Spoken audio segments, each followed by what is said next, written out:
हिना साहब का जो चुनावी क्षेत्र है, लोकसभा क्षेत्र सीवान का रिजल्ट बिहार में सबसे पहले रिजल्ट घोषित हो जाएगा। चौंकाने वाला रिजल्ट 4 जून को जब रिजल्ट आएगा तो पूरे देश में, और अगर बिहार में सबसे पहले कोई रिजल्ट और जीत कर आएंगी वो हिना साहब आएंगी। ओम प्रकाश यादव ने जो कहा है उससे नीतीश कुमार की नींद उड़ जाएगी और इंडिया गठबंधन कमजोर हो जाएगा, और ये जो कहा है उससे हिना साहब का रास्ता एकदम मक्खन मलाई की तरह आसान हो गया। देखिए, ओम प्रकाश यादव कह रहे हैं कि बीते दिन लगातार क्षेत्रवासियों और भाजपा जमीनी कार्यकर्ताओं के भारी दबाव के बाद लोकसभा सीवान 2024 से चुनाव लड़ने पर सहमति पूर्ण रूप से बन गई है। भाजपा का भी 30% वोटर इधर वोट करेगा, ठीक है। तो अब जो लड़ाई होगी वो 2 लोगों में नहीं होगी, भाजपा प्लस जदयू, राजद प्लस जदयू, ठीक है। इधर हिना साहब आ जाएंगे और इधर ओम प्रकाश यादव आ जाएंगे।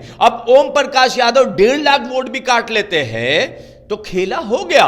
नहीं, शहाबुद्दीन साहब के बारे में यह कहना कि सिर्फ राजपूतों का समर्थन किया, यह गलत है। शहाबुद्दीन साहब ने उस टाइम के शोषित और वंचितों का समर्थन किया, चाहे वो किसी समाज से आए, ठीक है। शोषित कोई भी हो सकता है, यह नहीं कि शोषित सिर्फ दलित होंगे, वंचित सिर्फ दलित होंगे, अपर कास्ट के भी लोग शोषित हो सकते हैं। लोकसभा चुनाव से पहले सिवान भाजपा में बगावत हो गई है। सिवान एनडीए में भारी बगावत देखने को मिल रही है, और बगावत करने वाला कोई आम शख्स नहीं है, कोई आम कार्यकर्ता नहीं है। उस व्यक्ति ने बगावत कर दी है जिसने निर्दलीय हिना साहब को चुनाव हरा दिया था। फिर भाजपा से टिकट लेकर चुनाव हराने वाला कोई शख्स 2 बार सिवान में हिना साहब को किसी ने चुनाव हराया, तो उसका नाम ओम प्रकाश यादव है। अब ओम प्रकाश यादव ने बगावत कर दी है। ओम प्रकाश यादव ने लिख दिया है कि जेडीयू को टिकट गया है, अब हम निर्दलीय चुनावी मैदान में आएंगे। हमजा जी हमारे साथ है, क्या अपडेट है? ओम प्रकाश यादव ने क्या कह दिया है? देखिए, ओम प्रकाश यादव कह रहे हैं कि बीते दिन लगातार क्षेत्रवासियों और भाजपा जमीनी कार्यकर्ताओं के भारी दबाव के बाद लोकसभा सीवान 2024 से चुनाव लड़ने पर सहमति पूर्ण रूप से बन गई है। मतलब भाजपा कार्यकर्ता कह रहे हैं इनको कि आप लड़िए, मतलब जदयू लड़ेगी और इधर भाजपा अपना कैंडिडेट एक तरह से उतार रहा है। सिवान आने पर पंचायत दर पंचायत भ्रमण और जय सिवान तय सिवान नारे के साथ जनता का दल जीतो, बूथ जीतो, चुनाव जीतो अभियान की शुरुआत हो गई है। व्हाट्सएप पे ज्यादा से ज्यादा मैसेज कीजिए। युद्ध की जैसी तैयारी होती है वैसे चुनाव की तैयारी हम लोग करेंगे। ये हम नहीं कह रहे, ये ओम प्रकाश यादव कह रहे हैं। ओम प्रकाश यादव कौन है?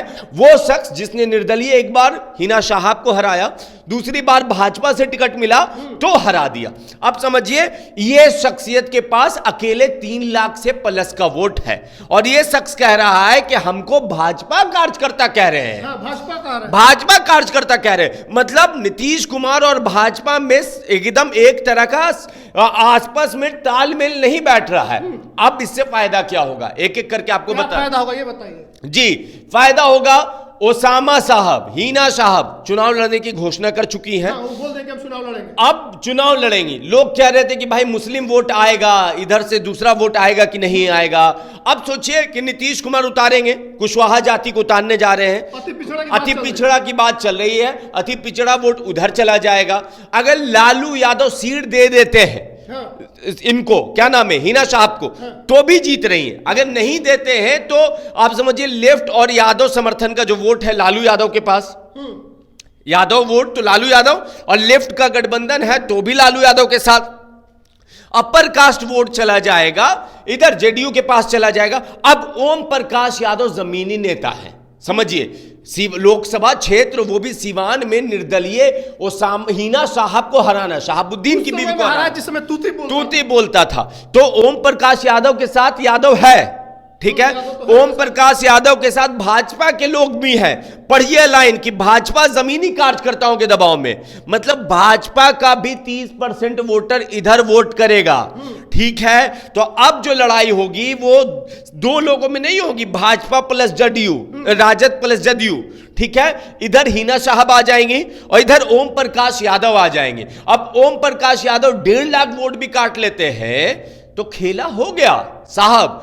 अब ये चीज हीना साहब क्यों कह रही थी कि हम निर्दलीय मैदान में आएंगे, क्योंकि अब हीना साहब अगर निर्दलीय आती हैं या और अगर राजद के साथ आती हैं तब तो एकदम क्लीन स्वीप वाला मामला होगा। 10-11 बजे तक रिजल्ट अनाउंस हो जाएगा। ओम प्रकाश यादव अगर इस ट्वीट पे टिके रहते हैं तो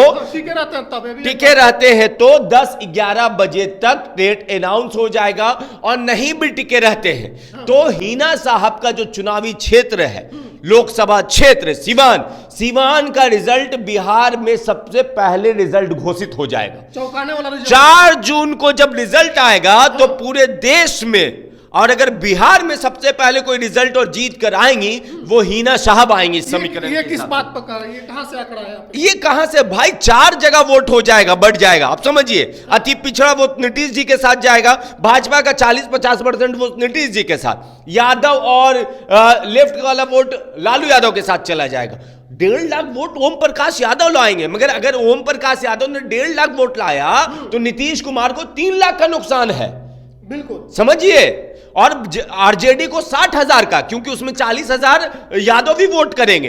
तो समझिए आरजेडी को भी वोट में डिवीजन हो जाएगा, यादव वोट में डिवीजन हो जाएगा, लालू यादव को नुकसान, उधर अपर कास्ट के वोट में डिवीजन हो जाएगा भाजपा की जमीनी कार्यकर्ताओं में, तो नीतीश कुमार को नुकसान। ओम प्रकाश यादव का एक छवि यह है कि यादव समाज में बहुत पकड़ रखते हैं। लालू यादव, तेजस्वी यादव का रैली करने के बाद भी इन्होंने विधानसभा चुनाव में अधीर चौधरी को पानी पिला दिया था, और कुछ मार्जिन से। हाँ देखिए, लालू यादव जिस क्षेत्र में उतरे हो, जिस क्षेत्र में तेजस्वी यादव उतरे हो, अवध बिहारी चौधरी एक बड़ा नाम है, इससे इनकार नहीं कर सकते। अभी विधानसभा के स्पीकर थे पिछले वाली सरकार में, एक शख्सियत सिवान का, उनको साहब के बाद अगर एक अच्छा कद्दावर नेता, दिग्गज नेता माना जाता है, उस दिग्गज नेता को अगर घुटने पे कोई ला दे रहा है तो ओम प्रकाश यादव। अब देखिए, जो टोटल वोट अगर 8 लाख पोल होता है, ऐसे समझिए, तो अगर 1.5 लाख ये काट लेते हैं और हीना साहब को बस 2 लाख वोट लाना है, तो रास्ता आसान हो गया। रास्ता आसान है, और मुसलमान वोट लगभग 3 लाख प्लस है वहां। और सबसे ज्यादा अगर कोई वोट पोल करता है तो वो कहा जाता है कि मुस्लिम और यादव समाज करता है। आप लोग जब जमीन पे गए थे तो याद कीजिए कि एक बूढ़े रो रहे थे, और वो अपर कास्ट से थे, और वो कह रहे थे कि शहाबुद्दीन होते तो आज मेरा ये हालात नहीं होता। नहीं, शहाबुद्दीन साहब के बारे में ये कहना कि सिर्फ राजपूतों का समर्थन किया, ये गलत है। शहाबुद्दीन साहब ने उस टाइम के शोषित और वंचितों का समर्थन किया, चाहे वो किसी समाज से आए। ठीक है, शोषित कोई भी हो सकता है, ये नहीं कि शोषित सिर्फ दलित होंगे, वंचित सिर्फ दलित होंगे, अपर कास्ट के भी लोग शोषित हो सकते हैं। तो शहाबुद्दीन साहब न्याय करने वाले लोग थे, वो समाज और धर्म देखकर न्याय नहीं करते थे, वो शोषण कौन कर रहा और किस पे हो रहा है उस हिसाब से जिस पे शोषण होता था उसको आगे बढ़ चढ़कर बचाते थे।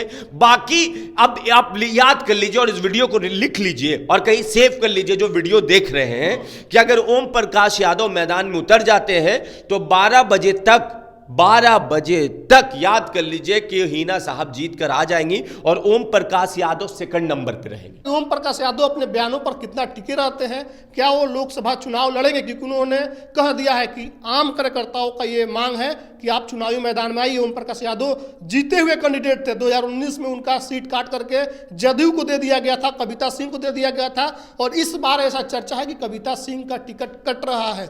तब इस परिस्थिति में ओम प्रकाश यादव ने यह ताल ठोक दिया है कि हम निर्दलीय भी चुनावी मैदान में आ सकते हैं। जो भी होगा आपको बतलाएंगे। बहुत बहुत धन्यवाद।